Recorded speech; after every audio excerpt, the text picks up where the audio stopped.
చాలా మంది అంటారండి, ఏమంటే బలవంతంగా బాప్తిస్మం ఇస్తున్నారండి. బలవంతంగా ఎవరెవరికి బలవంతంగా ఇవ్వరండి. బలవంతంగా ఇచ్చిన చెల్లదండి. అది పెళ్లికి బాప్తిస్మం తీసుకుంటారు కొంతమంది, చెల్లదండి.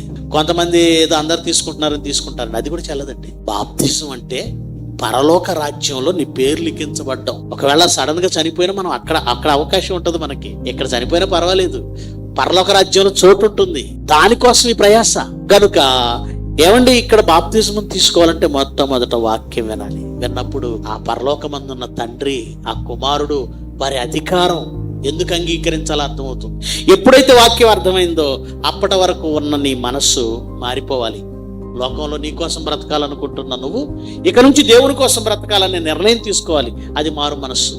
అప్పుడు నువ్వు బాప్తిస్మం తీసుకుంటే గత తాలూకు పాపములన్నీ, నీ గతం తాలూకు పాపాలన్నీ దేవుడు ఏం చేస్తాడు? టోటల్గా తీసేస్తాడు.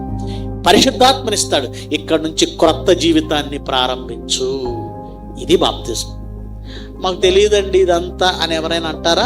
అయితే మీరు మళ్ళీ బాప్తిస్మం తీసుకోండి. తీసుకున్న వాళ్ళు కూడా మాకు ఇదేం తెలియదండి, పెళ్లికి ఇచ్చేసారు. పెళ్లికి బాప్తిస్మం తీసుకున్న వాళ్ళు ఎవరైనా ఉన్నారు ఇక్కడ? మళ్ళీ తీసుకోవాలి. మీరు మారు మనస్సు లేకుండా బాప్తిస్మం తీసుకుంటే అసలు బాప్తిస్మంగా పరిగణించబడదు.